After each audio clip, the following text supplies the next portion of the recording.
उलमा अपनी लड़ाइयां छोड़ के ना अब कह दें कि भाई हमारा हीरो खामनाई था। मैं एक सुन्नी हूं, लेकिन मेरा रोल मॉडल खामनाई है। इमाम हुसैन का जानशीन खामनाई है।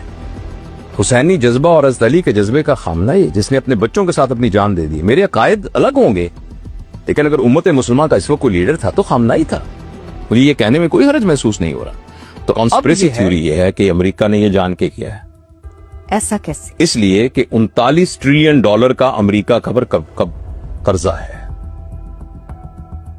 और अगर डॉलर एकदम नीचे बैठ जाए तो कर्जा बहुत कम हो जाएगा। और दूसरी बात यह है कि 60% तेल यहां से जाता है ना, तो बाकी 40% वेनेजुएला और अमेरिका से आता है। तो लोग मजबूर हो जाएंगे अमेरिकन इकोनॉमी को लेने के लिए। इतनी सी बात थी, लेकिन इस सारे के अंदर शरारत की जो एक जड़ है वो इसराइल है। इसराइल है, और वो बेसिकली अपने अजायम की खातिर अमेरिका को भी डुबो रहा है और पूरी दुनिया को भी डुबो रहा है। तो ये एक ना बहुत लेमैन सा एक एनालिसिस है जो मैंने आपके सामने सारी सिचुएशन ये सारा, और इसमें अब पाकिस्तान के पास एक अपॉर्चुनिटी, ये मेरी अपनी प्रजम्पशन है, मैंने इसकी एक वीडियो बना के भी अपने सोशल मीडिया पे डाली है। इस वक्त दुनिया में उम्मत मुसलमान के लिए सबसे गोल्डन मौका है कि वो शिया सुन्नी की डिवाइड को खत्म कर दें। और इसमें बहुत बड़ा रोल उलमा का है।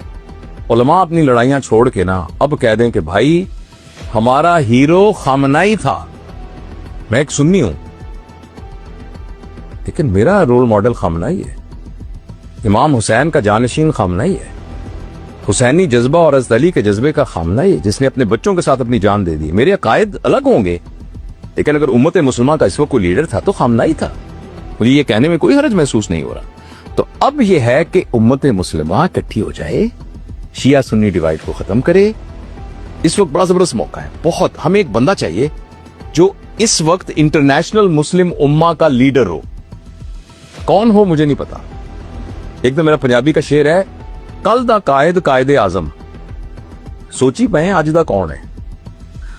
तो एक हमें बंदा चाहिए इस पूरी दुनिया में, जो कौन है मुझे नहीं पता, जो आके इंटरनेशनल यूनियन को यूनाइट करके कहे कि अगर हम एक ब्लॉक बना लें, Oman, Saudi Arabia, Bahrain, Kuwait, Qatar, Turkey, Pakistan और ईरान। ओफो, इस वक्त अमेरिका बैकफुट पे है, दबा हुआ है, कोई जुर्रत नहीं कर सका। स्पेन जैसे कमजोर मुल्क को नहीं कह सका। स्पेन ने कहा हम नहीं आते भाई जंग के लिए, तो कुछ नहीं कह सका।